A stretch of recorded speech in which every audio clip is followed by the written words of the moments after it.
నమస్కారం. సుఖీభవకు స్వాగతం. చెప్పులోన రాయి చెవిలోన జోరీగరొద ఇవి మామూలు బాధలు కాదు, భరించడం మహా దుర్భరంగా ఉంటుంది. టిన్నిటస్ బారిన పడ్డప్పుడు మన చెవిలో కూడా జోరీగరొదలాంటి శబ్దాలు వినిపిస్తూ మనిషిని చికాకు పెడుతూ ఉంటాయి. సమస్య చిన్నదే, కానీ చెవిలో రణగుణ ధ్వనుల మూలంగా ఏ పని మీద మనసు పెట్టలేం. ఈ శబ్దాలు కూడా అందరిలోనూ ఒకే రకంగా ఉండవు. కొందరిలో బుస్సుమనే శబ్దం వినిపిస్తూ ఉంటే మరికొందరిలో సముద్రపు హోరులా ఉంటుంది. ఇంకొంతమందిలో గుయ్యమనే శబ్దం నిరంతరాయంగా వినిపిస్తూనే ఉంటుంది. ప్రశాంతంగా ఉన్నప్పుడు చివరకు రాత్రి వేళల్లో సైతం చెవిలో నుంచి శబ్దాలు వినిపిస్తూనే ఉంటాయి. చెవిలో హోరుమనే శబ్దాలు వినిపిస్తూ నిత్య జీవితాన్ని దుర్భరంగా మార్చే టిన్నిటస్కు కారణాలు, పరిష్కార మార్గాల గురించి ఇప్పుడు తెలుసుకుందాం. గణగణగణమనే గంట శబ్దం మామూలుగా అయితే మనందరికీ ఎంతగానో ఇష్టం. చిన్నప్పుడు బడిలో, పెద్దయ్యాక గుడిలో గంట కొట్టగానే మనసు పులకరిస్తుంది. కాని ఇదే గంట శబ్దం గణగణమని అనుక్షణం మన చెవుల్లో మారుమోగుతూ వినిపిస్తుంటే ఆ బాధ దుర్భరం, ఆ వేదన నరకప్రాయం. చెవుల్లో శబ్దాలు అనేవి కేవలం గంట కొట్టినట్టుగా మాత్రమే కాదు, రకరకాలుగా ఉండొచ్చు. కందిరీగ రొదల, సముద్రపు హోరులా, టిక్ టిక్మనే గడియారపు ముల్లులా, హిస్మని బుసకొడుతున్నట్టుగా, దూరంగా ఎక్కడో బోర్ వేస్తున్నట్టుగా ఇలా రకరకాలుగా సౌండ్ వినిపిస్తూ ఉండొచ్చు. చెవుల్లో ఇలా హోరుమనే మోత శబ్దాల మూలంగా ఏ పని మీద మనసు పెట్టలేము. ఒకటే చిరాకు, విసుగు, అసహనంతో మొత్తంగా జీవితంలో ప్రశాంతతే కరవైపోతుంది. నరక బాధలకు ప్రత్యక్ష నిదర్శనంగా నిలిచే చెవుల్లో హోరు, మోత శబ్దాలను డాక్టర్లు టినిటస్ అని పిలుస్తారు. ఒక specific source of or stimulation of sound లేకుండా, అంటే ఎలాంటి శబ్దము లేకుండా మనకి చెవిలో కానీ తలలో కానీ ఒక విధమైన హోరు వినబడ్డాన్ని టినిటస్ అని అంటాం. ఈ టినిటస్కి మనం కరెక్ట్ కారణం డయాగ్నోస్ చేయలేమండి. కొన్నిసార్లు డెఫినెట్గా అంటే అండర్లయింగ్ కాజ్ రకరకాల కారణాలు ఉంటాయి. ఈ కారణాలని బేసిక్గా మనం ఆబ్జెక్టివ్ అండ్ సబ్జెక్టివ్ కాజెస్ కింద తీసుకుంటాం అన్నమాట.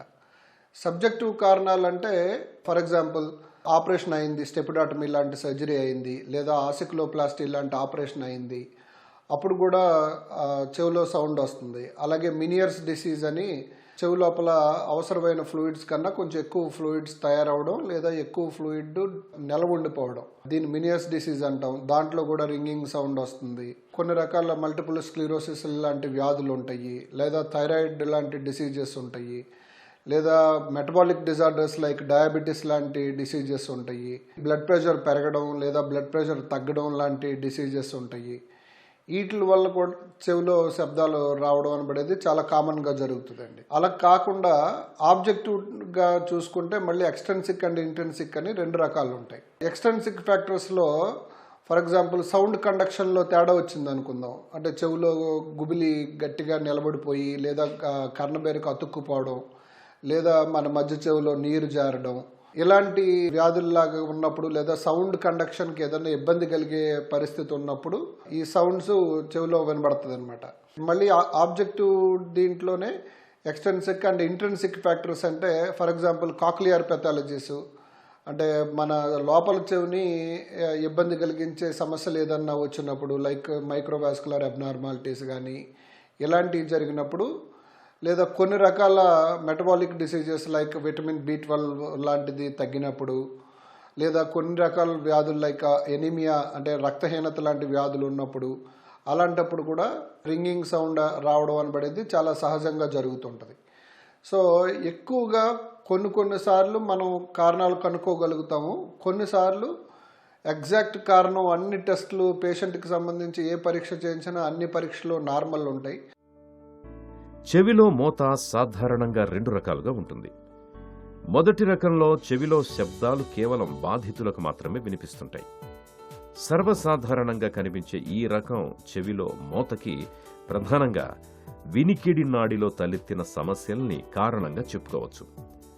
కర్ణభేరికి రంధ్రం పడ్డప్పుడు, చెవి లోపలి ఎముకలు బిగిసినప్పుడు, మధ్య చెవిలో దీర్ఘకాలంగా స్రావాలు చేరినప్పుడు, చెవిలో హోరుమనే శబ్దాలు వినిపించవచ్చు. ఇక రెండో రకం మూతలో చెవిలో శబ్దాలు కేవలం బాధితులకే కాక చెవిని పరీక్షించే డాక్టర్లకు కూడా వినిపిస్తుంటాయి. అరుదుగా కనిపించే ఈ రకమైన చెవిలో మూతకు రక్తనాళాలు, చెవిలోపలి ఎముక, కండరాల్లో తలెత్తిన సమస్యలు కారణంగా ఉంటాయి. వయస్సు పైబడే కొద్దీ వినికిడి శక్తి సన్నగిల్లుతూ రావడం వల్ల చెవిలో మూతలు వినిపించవచ్చు. ఇక తరచూ భారీ శబ్దాలను వింటున్నప్పుడు, చెవుల్లో ఎక్కువ మొత్తంలో గుబిలి పేరుకుపోయి ఉన్నప్పుడు కూడా చెవుల్లో ఈ మూత శబ్దం వినిపించే అవకాశం ఉంది. అరుదుగా తలకు, మెడకు ప్రమాదం జరిగినప్పుడు, కొన్ని రకాల క్యాన్సర్ల బారిన పడ్డప్పుడు సైతం చెవిలో మూత సమస్యగా మారే అవకాశం ఉంది. కొన్ని రకాల డ్రగ్స్, ముఖ్యంగా యాంటీబయోటిక్స్, డయూరెటిక్స్, క్యాన్సర్ వంటి మందుల వల్ల కూడా చెవిలో హోరు వినిపించవచ్చని చెబుతారు డాక్టర్లు. వయసు పెరిగే కొలది ఈ టినిటస్ అనబడే వ్యాధి రావడం చాలా సహజం అనమాట. Especially above the age of, అంటే కోమార్బిడ్ కండిషన్స్ అంటాం, అంటే డయాబెటీస్ కానీ, హైపర్ టెన్షన్ కానీ, ఇలాంటి వ్యాధులు లేకుండా ఉంటే 72 సంవత్సరాలకి, 68 నుంచి 72 సంవత్సరాలకి, అదే కోమార్బిడ్ కండిషన్స్ ఉంటే ఇంకా కొంచెం ముందుగానే ఈ వ్యాధి వచ్చే అవకాశం ఎక్కువ ఉంటుంది. ఇది మేల్స్, ఫిమేల్స్ ఆల్టరేషన్, అంటే సెక్షువల్ డిఫరెన్సెస్ ఏమి ఉండవండి, అందరిలోనూ సమానంగానే ఈ వ్యాధి వచ్చే అవకాశం ఉంటుంది. అండ్ ఈ వ్యాధి ఎందుకు వస్తుంది అంటే, యూజువల్గా ఎక్కువ సార్లు సైమల్టేనియస్గా సీనియర్ సిటిజన్స్లో వయసుతో పాటు చెవి వినికిడి, అంటే 30 to 40% ఇండివిజువల్స్లో వయసుతో పాటు చెవి వినికిడి మందగించడం మొదలవుతుందండి. ఆ చెవి వినికిడిని మందగించే టైంలోనే ఈ చెవిలో హోరు కూడా మొదలవుతుంది అనమాట. ఇవాళ సెల్ ఫోన్ అనేది మన చేతికి ఒక ఆభరణంలా మారిపోయింది. అలాగే చెవులకు ఇయర్ ఫోన్లు, బ్లూటూత్ ఉపకరణాలు ఉండాల్సిందే. వీటిని అతిగా ఉపయోగించడం వల్ల కూడా చెవుల్లో నిరంతరం రింగుమనే శబ్దాలు వినిపిస్తూనే ఉంటాయని చెబుతారు డాక్టర్లు. చెవిలో మోతల గురించిన మరిన్ని వివరాలను ఇప్పుడు తెలుసుకుందాం. చెవుల్లో మోత, శబ్దాలు వినిపించడం అనేది ఒకప్పుడు కేవలం పెద్దల్లో, అది వయస్సు మళ్లిన వారిలో మాత్రమే కనిపించేది. కానీ నేటి ఆధునిక యుగంలో సెల్ ఫోన్లు, బ్లూటూత్ల వాడకం బాగా పెరిగాక ఇవాళ చిన్న పెద్ద అనే తేడా లేకుండా అందరిలోనూ చెవిలో హోరు అనేది సమస్యగా పరిణమిస్తోంది. గంటల తరబడి సెల్ ఫోన్ వాడే వారిలో చాలామంది చెవుల్లో రింగుమనే శబ్దం వినిపిస్తున్నట్లు పరిశోధనలు సైతం చెబుతున్నాయి. ఇక మన అలవాట్లు కూడా చెవిలో హోరుకు మరింతగా ఆజ్యం పోస్తుంటాయి. ముఖ్యంగా పొగ తాగడం వల్ల చెవిలో హోరు మరింతగా పెరిగే అవకాశం ఉంది. ఇప్పటికే గుండె జబ్బులతో బాధపడే వారిలో రక్తనాళాల్లో రక్త ప్రవాహానికి అడ్డంకులుండడం, హైబీపీ మూలంగా రక్తనాళాల గోడలు గట్టిపడి మందంగా మారడం వల్ల చెవిలో మోత తీవ్రమయ్యే అవకాశం ఉంది. చెవిలో వినిపించే మోతలు, శబ్దాల ప్రభావం జీవితంపై తీవ్రంగానే కనిపిస్తుంటుంది. ఏ పని మీద మనస్సు లగ్నం కాదు, నిద్ర చాలదు, ఒత్తిడి పెరుగుతుంది, ఎప్పుడూ ఆందోళనగా, చిరాగ్గా ఉంటుంది. ఒక్కోసారి చెవిలో మోతల మూలంగా తీవ్రమైన డిప్రెషన్లోకి సైతం వెళ్ళిపోతుంటారు. అసలు దేనివల్ల ఈ రింగింగ్ సౌండ్ వస్తుంది అనబడేది మనం ఫస్ట్ బేసిక్ కొన్ని పరీక్షలు చేయించుకొని చూసుకోవాలన్నమాట. ఫర్ ఎగ్జాంపుల్ బేసిక్ వర్కప్, ముందు అన్నింటికన్నా ఇంపార్టెంట్ థరో హిస్టరీ, అంటే లైక్ అసలు ఎప్పటి నుంచి మొదలైంది, ఏ పరిస్థితుల్లో ఎక్కువ వినబడుతుంది, ఏ పరిస్థితుల్లో తగ్గుతుంది, ఇలాంటి మొత్తం thorough evaluation by history taking most important అనమాట. ఆ తర్వాత అది ఎలాంటి టినిటస్, కంటిన్యూస్గా కుయ్యమనే మోత లాంటి సౌండ్ వస్తుందా, సముద్రపు హోరు లాంటి సౌండ్ వస్తుందా, దాంట్లో ఏమన్నా హెచ్చు తగ్గులు ఉన్నాయా, లేకపోతే పర్సిస్టెంట్గా వినబడుతుందా, చెవులు మూసి పెట్టినప్పుడు సౌండ్ సివియారిటీ ఏమన్నా పెరుగుతుందా, లేకపోతే body or head position change చేసినప్పుడు సౌండ్ సివియారిటీ లాంటిది ఏదన్నా పెరుగుతుందా, ఇది ముందు మనం చూసుకోవాలన్నమాట. సో ఆ హిస్టరీ టేకింగ్ చాలా చాలా ఇంపార్టెంట్. తర్వాత బేసిక్ బ్లడ్ ఇన్వెస్టిగేషన్స్ చేసుకుని చూసుకోవాలి, to rule out diseases like anaemia లాంటిదిగా ఇది చూసుకోవాలి. నెక్స్ట్ విటమిన్ B12 డెఫిషియన్సీస్ లాంటివి ఏమన్నా ఉన్నాయేమో చూసుకోవాలి. హైపర్ లిపిడిమియాస్, అంటే బాడీలో కొలెస్ట్రాల్ కానీ, ట్రైగ్లిజరైడ్స్ కానీ, వెరీ లో డెన్సిటీ లైపోప్రోటీన్స్ కానీ బాగా పెరిగినప్పుడు అప్పుడు కూడా ఈ టినిటస్ వచ్చే అవకాశం ఉంటుంది. సో అలాంటిది ఏదన్నా ఉందా చూసుకోవాలి. థైరాయిడ్ డిజార్డర్స్ ఉన్నాయా చూసుకోవాలి. డయాబెటీస్ రూల్ అవుట్ చేసుకోవాలి. తర్వాత చెవి, ఈ చెవి ఎవాల్యుయేషన్లో మళ్ళీ 3 రకాల బేసిక్ టెస్ట్లు ఉంటాయి అన్నమాట. అంటే ముందు థరో ఎగ్జామినేషన్, చెవిని ఒకసారి ఈ బయట మనకి కనబడుతున్న రంధ్రం దగ్గర నుంచి కర్ణబేరి వరకు అంత పాత్వే అంతా కరెక్ట్గా ఎక్స్టర్నల్ ఆర్టరీ కెనాల్ మొత్తం క్లీన్ అండ్ నీట్గా ఉందా లేదా, ఏదన్నా ఫారిన్ బాడీస్ ఏమన్నా ఇయర్ కెనాల్లో ఉన్నాయా చూసుకోవాలి. నెక్స్ట్ ఇయర్ డ్రమ్ పెళిసి బారిపోవడం, అంటే దట్ ఈస్ కాల్డ్ టెంపనోస్కిరోసిస్ అంటాము. అలాంటిది ఏదన్నా ఉందా లేదా, ఇయర్ డ్రమ్లో ఏమన్నా హోల్ ఉందా, అవి కూడా రూల్ అవుట్ చేసుకోవాలి. తర్వాత మధ్య చెవి అంటే మన ఇయర్ డ్రమ్కి లోపల పక్క ఉండే చెవి అనమాట. సో ఈ మధ్య చెవిలో ఏదన్నా ప్రాబ్లం అంటే లైక్ లిక్విడ్ లాంటిది ఏదన్నా ఉందా, లేకపోతే నీరు లాగా కానీ లేకపోతే పస్ లాంటిది కానీ, ఎనీ లిక్విడ్ ఏదన్నా పేర్కొంటే అప్పుడు కూడా సౌండ్ వస్తుంది. కాబట్టి ఇంపిడెన్స్ ఆడియోమెట్రీ అని ఉంటుంది, ఆర్ అదర్వైజ్ కాల్డ్ యాజ్ టెంపనోమెట్రీ అంటాం. ఆ పరీక్ష చేసుకొని చూసుకుంటే అప్పుడు మధ్య చెవి హెల్దీగా ఉందా లేదా అన్నది తెలుస్తుంది. సైమల్టేనియస్గా యూస్టేషన్ ట్యూబ్ ఫంక్షన్ టెస్ట్లు అని ఉంటాయి. అంటే మన మధ్య చెవికి ముక్కు వెనక భాగం నాసోఫారింగ్స్కి మధ్య నుండే కనెక్షన్ కరెక్ట్గా పనిచేస్తుందా లేదా అన్నది కూడా చూసుకోవాలన్నమాట. సో ఆ తర్వాత ఇన్నర్ ఇయర్ టెస్ట్ మళ్ళీ సెన్సరీ అండ్ న్యూరల్ కాంపోనెంట్ ఉంటుంది. Sensory part is like basic test is pure tone audiometry అంటాం. సో ఈ ప్యూరిటోన్ ఆడియోగ్రామ్ చేసుకుని ఇన్నర్ ఇయర్ ఏదైనా డ్యామేజ్ అవుతుందా అన్నది చూడాలి. Next BERA, that is brain stem evoked response audiometry అంటాం. అది మన ఇన్నర్ ఇయర్ దగ్గర నుంచి ఆడిటరీ కార్టెక్స్, బ్రెయిన్లో ఉండే ఆడిటరీ కార్టెక్స్ వరకు మధ్యన ఉండే ఈ నర్వ్ పాత్వే అంతా కరెక్ట్గా ఉందా లేదా అన్నది మనకి ఒక అవగాహన కల్పిస్తుంది. సో ఇది fundamental examination and investigation part చెవుకి సంబంధించినంత వరకు. నెక్స్ట్ సర్వైకల్ స్పాండిలోసిస్ లాంటి వ్యాధులు ఉన్నప్పుడు కూడా చెవిలో సౌండ్ లాగా పేషెంట్కి వినబడుతుంటుంది. సో అది కూడా రూల్ అవుట్ చేసుకోవాలి. నెక్స్ట్ అంగిడి అంటాం కదా, కొండనాలికి వేలాడే ఏరియా, అక్కడ ఏదన్నా అబ్నార్మల్ నర్వ్ కండక్షన్స్ ఏదన్నా జరిగినా సరే అది చెవి లోపలికి సౌండ్ లాగా వినబడుతుంది. కాబట్టి థ్రోట్ ఎగ్జామినేషన్ కూడా చేసుకోవాలి. 8th నర్వ్ అంటే vestibulocochlear nerve or otherwise called as auditory nerve అంటారు. ఈ నర్వ్లో ఏదైనా అకోస్టిక్ న్యూరోమా లాంటి చిన్న ట్యూమర్స్ వస్తాయి అన్నమాట. ఆ ట్యూమర్స్ వస్తున్నప్పుడు కూడా ఫస్ట్ పేషెంట్కి 3 సిమ్టమ్స్ ఉంటాయి. ఒకటి ఇనిషియల్ స్టేజెస్లో గ్రాడ్యువల్ లాస్ ఆఫ్ హీరింగ్ ఉంటుంది, బట్ టినిటస్ ముందు స్టార్ట్ అవుతుంది. లాస్ట్లో patient will have sensations of giddiness అనమాట. సో అందులో భాగంగా అలాంటి ట్యూమర్స్ ఏమన్నా ఉన్నాయో రూల్ అవుట్ చేసుకోవడానికి సిటీ స్కాన్ చేసుకోవాలి. టినిటస్ బారిన పడ్డప్పుడు చాలామందికి చెవిలో విపరీతమైన హోరు వినిపిస్తుంది.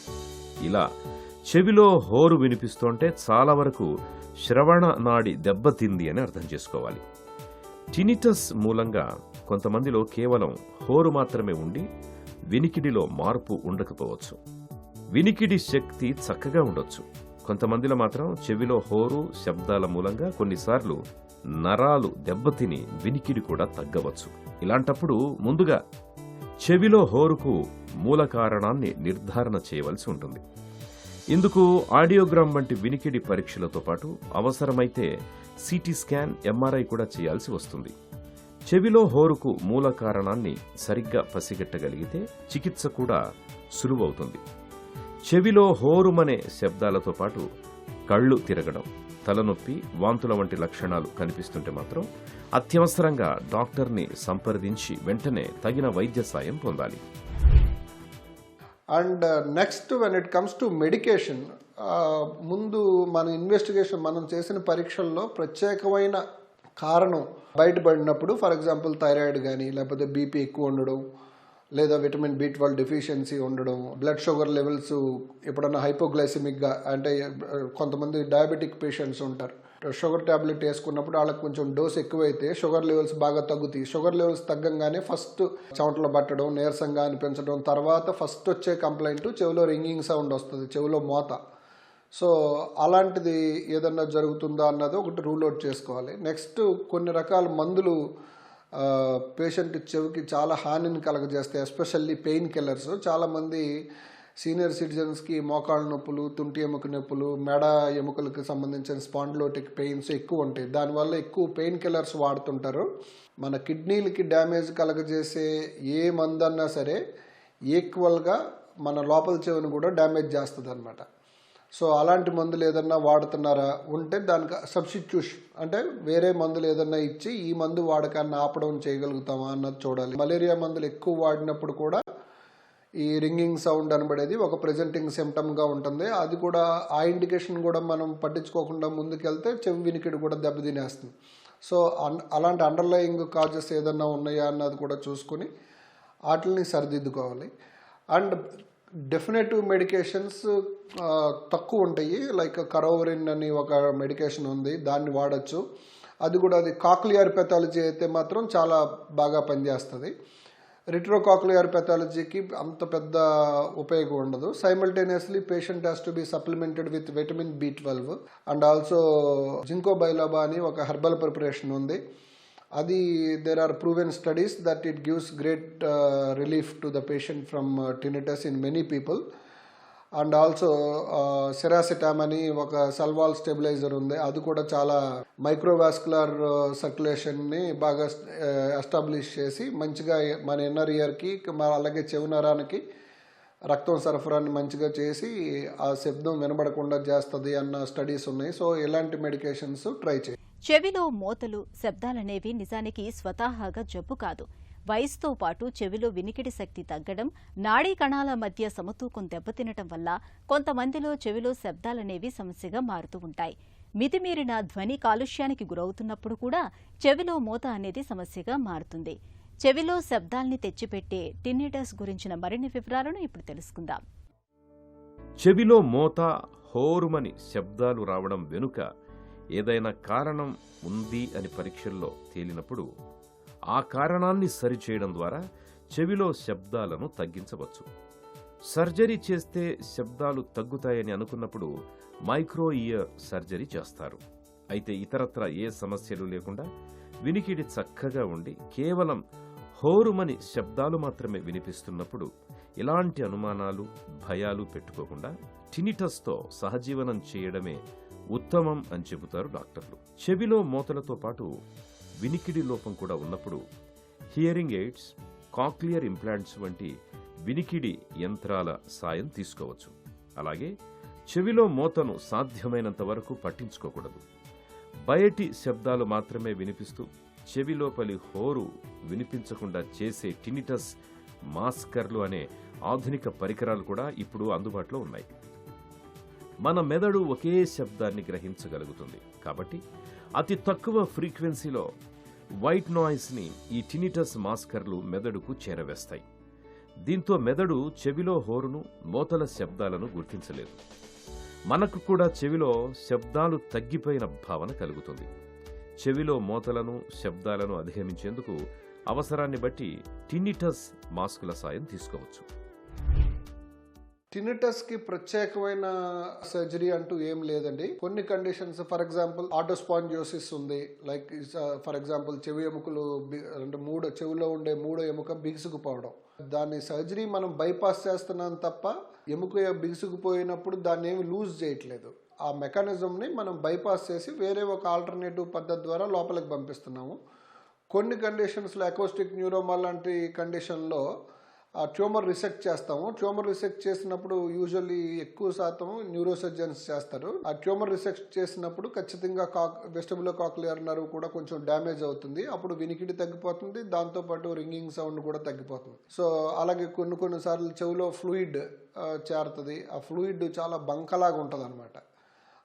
That is called glue years అంటాం. ఆ గ్లూని బయటకు తీసుకోవడానికి చిన్న చెవికి అండర్ లోకల్ అనస్థీషియాలో, చిన్నపిల్లలు అయితే అండర్ జనరల్ అనస్థీషియాలో ఇయర్ డ్రమ్కి ఒక చిన్న నిక్ ఇచ్చి ఆ లోపల ఉండే మొత్తం సెక్రేషన్స్ అన్నీ సక్ చేసేసి తర్వాత లోపల ఇంకెక్కడన్నా మిగిలిపోతే డ్రై అవడానికి గ్రోమెట్స్ అని పెడుతుంటాము. అలాంటి ప్రొసీజర్స్ అంటే అండర్లయింగ్ కాజ్ని బట్టి సర్జికల్ ట్రీట్మెంట్ ఉంటుంది తప్ప టినిటస్కి ప్రత్యేకంగా సర్జికల్ ట్రీట్మెంట్ అంటూ ఏముండదండి. బట్ there are devices అన్నమాట. ఫర్ ఎగ్జాంపుల్ కొంతమందికి చెవి వినికిడి తగ్గిపోయి వయసుతో పాటు దానివల్ల రింగింగ్ సౌండ్ ఎవరికైతే వస్తుందో వాళ్ళకి హీరింగ్ ఎయిడ్ వాడితే సైమల్టేనియస్లీ వాళ్ళకి రింగింగ్ సౌండ్ కూడా తగ్గే అవకాశం ఉంటుంది. కొంతమందిలో హీరింగ్ ఎయిడ్ వాడుతున్నా కానీ హీరింగ్ ఇంప్రూవ్ అవుతుంది, కానీ ఇది ఇంప్రూవ్ కాదు, అంటే లైక్ టినిటస్ తగ్గదు అనమాట. అలాంటప్పుడు we have 2-in-1 machines. They are called hearing aids with tinnitus maskers అని ఉంటాయి. ఆ టినిటస్ మాస్కర్ వాడి ఈ చెవిలో వినబడే గుయ్యమనే వినబడే శబ్దాన్ని మాస్క్ చేయొచ్చు అనమాట. And also we can try white noise అని చెప్పి అవైలబుల్ ఉంటుంది. సో ఆ వైట్ నాయిస్ని మనం డౌన్లోడ్ చేసుకుని అది మన ఫోన్లో హెడ్సెట్స్ పెట్టుకుని దాంట్లోంచి మనం వింటే ఆ వైట్ నాయిస్ వినబడుతున్నప్పుడు ఆ వైట్ నాయిస్ ఈ రింగింగ్ సౌండ్ని క్యాన్సిల్ చేస్తుంది. కాబట్టి ఈ పేషెంట్కి ఎలాంటి రింగింగ్ సౌండ్ వినబడదు. Many patients finds it useful అనమాట. చెవిలో మోతలు శబ్దాలు మనల్ని చికాకు పెట్టేవే కానీ సీరియస్ మాత్రం కాదు. చెవిలో హోరుకు ఇతమిద్దమైన కారణమేది కనిపించినప్పుడు ఆ శబ్దాలకు అలవాటు పడాలి. చెవిలో మోతకు అనుగుణంగా మన జీవన శైలిని మార్చుకోవాలి. చెవిలో మోతను తీవ్రం చేసే పొగ, మద్యం, కాఫీ వంటి అలవాట్లకు దూరంగా ఉండాలి. తీవ్రమైన భావోద్వేగాలు, ఒత్తిళ్లు, ఆందోళనకు లోను కావడం ఏమంత మంచిది కాదు. చెవిలో మోత గురించి పట్టించుకోకుండా వేరే వ్యాపకాల్లో మునిగిపోవడం మంచిది. రాత్రిపూట గదిలో మంద్రస్థాయిలో ఇష్టమైన పాటల్ని, సంగీతాన్ని పెట్టుకోవడం మంచిదే. ఆఫీసులో పనిచేస్తున్నప్పుడు సైతం చెవిలో మోతను అధిగమించేలా టేబుల్ టాప్ సౌండ్ జనరేటర్లని ఏర్పాటు చేసుకోవచ్చు. అవసరం మేరకు టినిటస్ మాస్కర్లు, హియరింగ్ ఎయిడ్స్ సాయం తీసుకోవచ్చు. డాక్టర్ సలహాతో డిజిరాల్, వెర్టిజాక్, వెర్టిన్ వంటి మందుల్ని వేసుకుంటే చెవిలో మోతల తీవ్రత చాలా వరకు అదుపులోకి వస్తుంది. ఇప్పుడిప్పుడే పురుడు పోసుకుంటున్న acoustic neural stimulation, deep brain stimulation, magnetic brain stimulation, repetitive transcranial magnetic stimulation వంటి కొత్త చికిత్సలు పూర్తి స్థాయిలో అందుబాటులోకి వస్తే భవిష్యత్తులో చెవిలో మోత, శబ్దం అన్న మాటే వినిపించదు. చెవిలో మోతల్ని, శబ్దాల్ని తగ్గించేందుకు ఇవాళ ఆధునిక వైద్యంలో చక్కటి సర్జరీలు అందుబాటులో ఉన్నాయి. శబ్దాలకు మూల కారణాన్ని సరిగ్గా నిర్ధారించుకుని చికిత్స మొదలు పెడితే చాలు చెవుల్లో మోతల నుంచి చాలా వరకు బయటపడవచ్చు. సర్జరీకి వీలు కానప్పుడు మాత్రం మోతలు, శబ్దాల నుంచి ఉపశమనం కోసం టినిటస్ మార్కర్స్ వంటి పరికరాల సాయం తీసుకోవచ్చు.